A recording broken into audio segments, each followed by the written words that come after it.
22 जनवरी को रामलला के दरबार में भजन प्रस्तुत करने के लिए श्री राम जन्मभूमि तीर्थ क्षेत्र ट्रस्ट ने इंडियन आइडल फेम ऋषि सिंह को आमंत्रण पत्र भेजा है। ऋषि सिंह 22 जनवरी को भगवान रामलला के प्राण प्रतिष्ठा समारोह में रामलला के दरबार में प्रधानमंत्री नरेंद्र मोदी और मुख्यमंत्री योगी आदित्यनाथ समेत अन्य मेहमानों के सामने भजन की प्रस्तुति देंगे। वहीं आमंत्रण पत्र मिलने के बाद ऋषि सिंह बेहद खुश हैं और वह कहते हैं कि भगवान रामलला के दरबार में प्रधानमंत्री और मुख्यमंत्री के सामने भजन प्रस्तुत करना उनके लिए गौरव की बात है। उन्होंने कहा कि उनका जन्म अयोध्या में ही हुआ और अयोध्या को बदलते देख रहे हैं। यह उनके लिए गौरव की बात है कि उन्होंने अयोध्या में जन्म लिया और अब भगवान रामलला के प्राण प्रतिष्ठा कार्यक्रम में भजन प्रस्तुत करने का मौका मिल रहा है।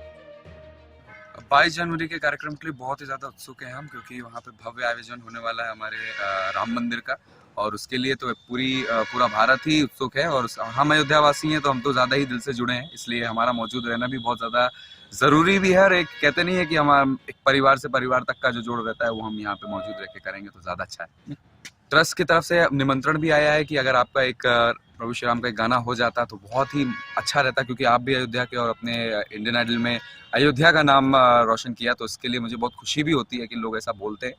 और इस चीज़ को लेकर अगर मैं एक गाना बनाऊं और यहाँ पे प्रस्तुत करूं सीएम साहब और पीएम साहब के सामने, तो ये बहुत बड़ी अपॉर्चुनिटी होगी हमारे लिए। मेरा तो पूरा बचपन ही अयोध्या में बीता है, मैं तो पूरा बदलते हुए देखा हूँ, मैं बचपन से बदलते हुए देखा हूँ। और इस लेवल तक अब बदल चुका है अयोध्या और इतना सब विकसित हो रहा है। और राम मंदिर खासकर हमारे लिए बहुत बड़ी बात हो गई कि मतलब बन गया इतने सालों के बाद, और फाइनली बना, क्योंकि मोदी साहब के होते बन पाया, तो ये हमारे लिए बहुत गौरव की बात है।